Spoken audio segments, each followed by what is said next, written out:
はい、いらっしゃいませ。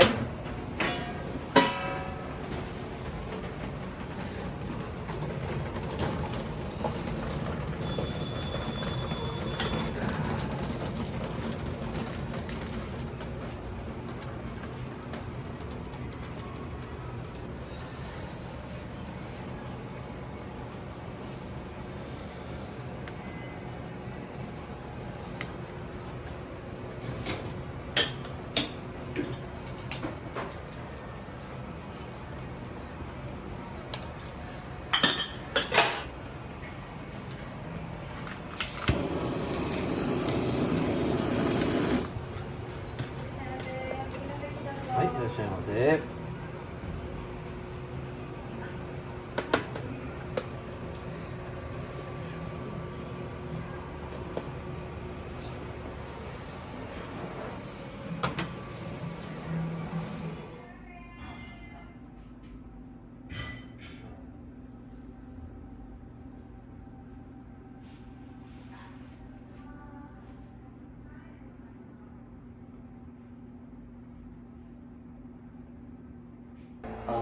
バスキ屋で麺を突き詰めた結果たどり着いた小麦がこれなんですよ。銀麦っていう小麦で栄養価の高い、あと私のも気に入ってる小麦で、これをちょっと広めたいな、製麺所併設のお店っていうのをオープンいたしました。とにかく栄養価が高いですね。小麦本来の香りが強い、健康志向じゃないですけど、お客様にも体にいいものを食べてほしいということで自信を持って進める小麦です。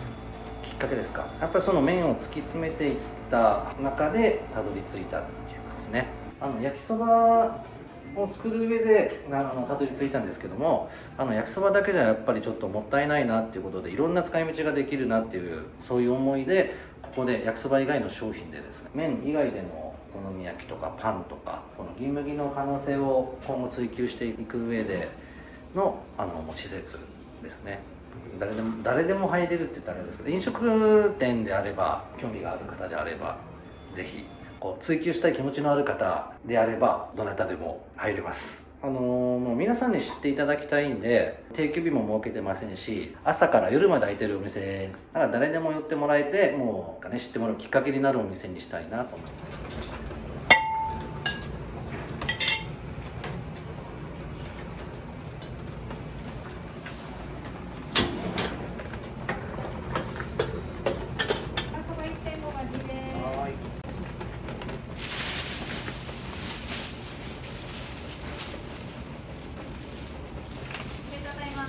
はい、ありがとうございます。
お前これ